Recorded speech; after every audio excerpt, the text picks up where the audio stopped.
munaasabad ballaaran oo habeennimadii xalay ka qabsoontay hotel rays ee gudaha magaalada Boorama ayaa munaasabadaasi halku dhigeedu waxa uu daaranaa taageero loo muujinayo aqoon-yahan Cabdirashiid Xasan Mataan oo dhawaan iska casilay xilkii iyo xubinnimadii uu ka hayay xisbiga mucaaridka wadani. munaasabadani ayaa waxa ka soo qayb galay dhalinyaro aqoon-yahan waxgarad haween iyo bulshada qaybaheega kala duwan isla markaana taageero mugla halkaasi loogu muujiyay aqoon-yahan Cabdirashiid Xasan Mataan. munaasabadaasi oo si heer sare loo soo agaasimay ayaa waxay bulshadii kala duwaneed goobtaasi ka hadashay ay hadallo kala duwan oo dhiirigelin iyo taageero iskugu jirto u soo jeediyeen aqoon-yahan Cabdirashiid Xasan Mataan waxayna sheegeen in saaxadda siyaasadda hadda laga bilaabo ay u daba fadhiisan doonaan aqoon-yahan Cabdirashiid Xasan Mataan. Cabdirashiid waxa la ay meel kasto tagto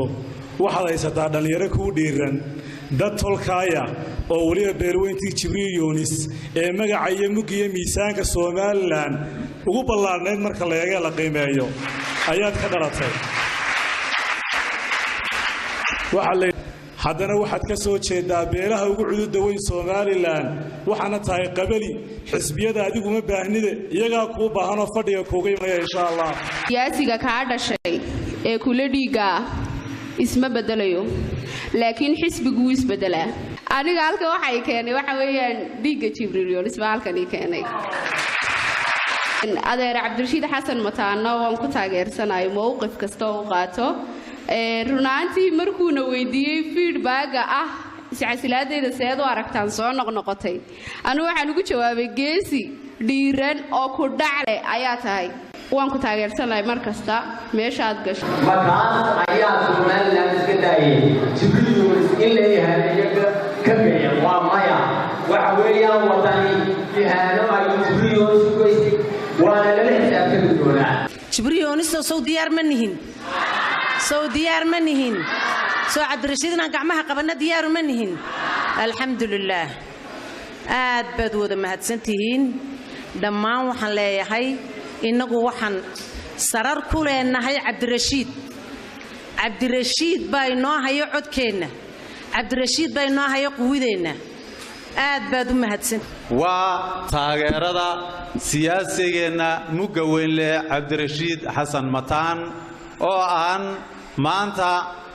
annagu soo casuunay ka dhalinyar ahaan waa labeertii waa dhalinyartii Jibriil Yoonis kolkay invitationkii aan ku casuumada taageerada arkeen fadhigay ka soo sara kaceen wayna ku mahadsan yihiin baan leenahay aad baad ugu mahadsantihiin anigii cod naga rabow meel baan waan ka ballaadhanahay dad Hargeysa la geeyo maqaam loogu soo agaagiyo sifa loo soo maraanu leenahay kulay kani maaha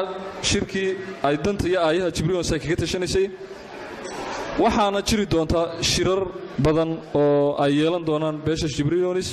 oo ay kaga tashan doonaan danahooga aayahooga. ugu dambeyntii waxaa munaasabadaasi soo gabagabeeyay una mahad celiyo dhammaan bacid kasta oo ka soo qayb gashay munaasabadani lagu taageerayay aqoon-yahan Cabdirashiid Xasan Mataan. marka horta waxaan idin sheegayaa Soomaaliland nimba wax buu ku sheegtaa qaar waxay yiraahdaan qori baan ku keenay qaar waxay yiraahdaan waan soo halganay waxaan idin sheegayaa oo halkan aanu soo taagnaa anoo dhalinyaro ah shirka ka dhacay Boorama horteed Soomaaliland ma ay degin shirka Booramana waxa uu u sigtay inuu burburo isagoo oo bilaabmin waxaan u taagnaa goobtii la isugu keenay odayaashii Jibriil Yoonis iyo Suldaan Maxamed Nuur Allah u naxariistee amarkii uu bixiyay Suldaan Maxamed Nuur oo ahaa in shirka amnigiisa iyo socodkiisa ay mas'uul ka yihiin Jibriil Yoonis waa taariikh qoran oo isqori doonta marka horta waxa ogaataan haddii cid sheegato Soomaaliland waxa lagu dhisay shirkii Boorama waxaana mas'uul ka ahaa beelweynta Jibriil Yoonis amnigeedii xilli adag oo lagu jiray oo ay istilayeen beelaha barigu oo ay la soo galeen iyaga iyo askartoodii iyo daydaygii iyo intii ay isku eryanayeenba iyagoo iswada dilaya kuwii lagu kala ilaalinayay Boorama waxa amniga qaday ee kala ilaalinayay shirka nabadiisa gacanta ku hayay waxay ahaayeen beelweyntan jibriil yoonis waxaanay ku fushay amarkii suldaan maxamed nuur waana u tagnaa xisbigii aan ku biiray ee labaad ee waddani waxaan ka arki waayey dantii gobolka iyo dantii beesha labadaba waxaan idiin sheegayaa kuwa guusha dhalin kara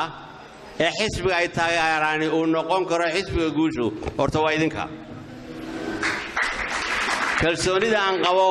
ee aan marba saluuga ka muujinayna taas ayay ahayd waxaan leeyahay war waxa dadka u dana